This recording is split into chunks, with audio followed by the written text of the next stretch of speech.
Hi everyone, this is Dr. Linden, and we're going to talk today about creating a visual representation for your concept analysis. To begin with, let's talk about why this is important. First of all, a visual representation is a great way to establish relationships between the various parts of your concept analysis, or any content for that matter. And then secondly, the people that actually are the audience or learners regarding your concept or your work, your scholarly work, they increase their understanding when complex material is given to them visually. And this was especially related to conceptual learning. Rao showed that there was a definite increase in the learning when visuals were used. And then it's easier to recall the information if a visual has been used. So that visual picture, the ways people see the components relate to each other, helps them in actually recalling the details. For you as a scholar, it helps increase your own understanding because you do a different kind of analysis when you're creating a visual, so that helps your own clarity of the work. And then it's also very user-friendly when you're doing a presentation. I've seen students use one diagram for their whole presentation of their concept analysis. So we're going to use this Smart Art format that is available to talk about how the concept analysis can be created into a visual. So the first three things that you would want to do is to really focus on what are the key ideas or concepts that you want to include, then how are they related to each other, and then what type of process or chart really helps talk about or show the ideas and their relationships to each other. So once you've decided on that, then you can actually create the visual. And to do that, there are also three steps. You'll want to insert the key components into the diagram or a chart or table. And then if it's actually a diagram, you'll want to include arrows and lines that show if it's a hierarchy or if it's a process or if it is some type of organization that you want to depict. And then thirdly, you want to make sure that the language that you use in your diagram is the same kind of language that is in your text, that they need to be congruent. So you will also then refer to the diagram in the text. So the diagram should be the picture of what your text talks about. You will also, at the end of maybe the textual information, say, see diagram 4 or figure 4. I think APA talks about it as figure 4, whatever the number would be that would be appropriate. And then lastly, you will want to give a label to your diagram or your visual. And you will, if it's a table, you do use a different kind of formatting than if it's a diagram or a chart. So you'll want to go to Chapter 5 of APA and follow those guidelines. So I'm going to give you some examples from student work over the past few years. And this is a concept analysis on perception, processing perception related to information processing or learning.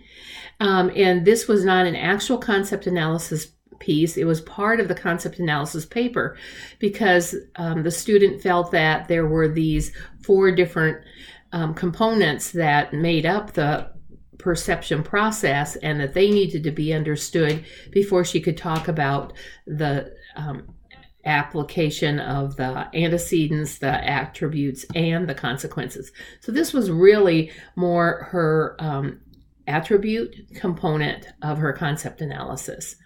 And when you look at the different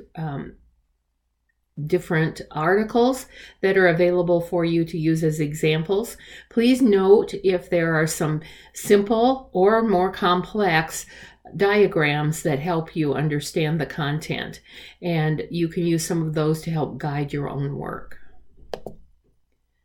Then in other ways, besides your own concept analysis, you'll be using visuals in a lot of your work that follows the 812 class. And this was a diagram that a student created by only using boxes and arrows that she did herself, and it depicted her mixed method design for her research study. And as you can see, these 8 boxes would be hard to just understand by doing the text. But with these visuals, it is easy for any of us as her audience or readers to follow that sequencing a little easier.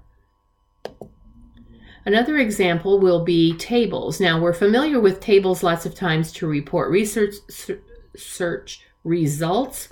But in this instance, this student used this in her dissertation to talk about all the variables that she was studying and where the data is going to come from. And she used a number of different tools to gather the data and the coding that would be used to actually enter the data. So this is, since it's very complex, a great table for her to use as a guide, as well as the rest of us to use as understanding where all of that data is coming from.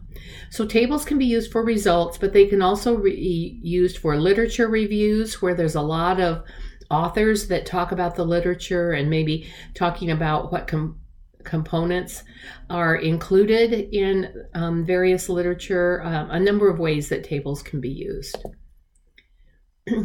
Then we talked about tables maybe being used for like the quantitative results, but in this instance, this student used the NVivo, the flowchart aspect of NVivo to create her themes for her qualitative research.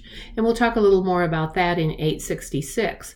But you can see here that she has the ovals, the primary ovals that are hooked to or linked to the yellow rectangle in the center are her major themes. And then you can see that there are a number of sub-themes that flow from them. And throughout her dissertation in the chapter 4 results, she talked about each of these separately and showed the diagram of each of them as separate based upon their color. So self-efficacy in the upper left she talked about and showed that diagram, but this then shows the entire picture of all of her themes and how they relate to each other.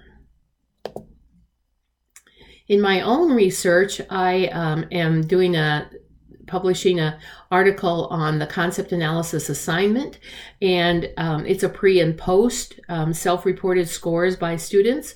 And so the radar chart was helpful in doing this, where the pre-chart is in the yellow and the post-chart scores are in the red. And charts can be very helpful, and Chart Smart, the smart art that talks about charts, can show you pie charts, graph charts, all kinds of different charts that can be helpful in reporting results or other kind of data. So there are lots of options. Smart art is very helpful, but you can also create your own, as some of these show in this. But remember that it helps you, it helps your learner, and it is a great way to synthesize the content of all the concepts or key components in any type of scholarly work that you're doing. Let me know if you have questions, and go forth and design.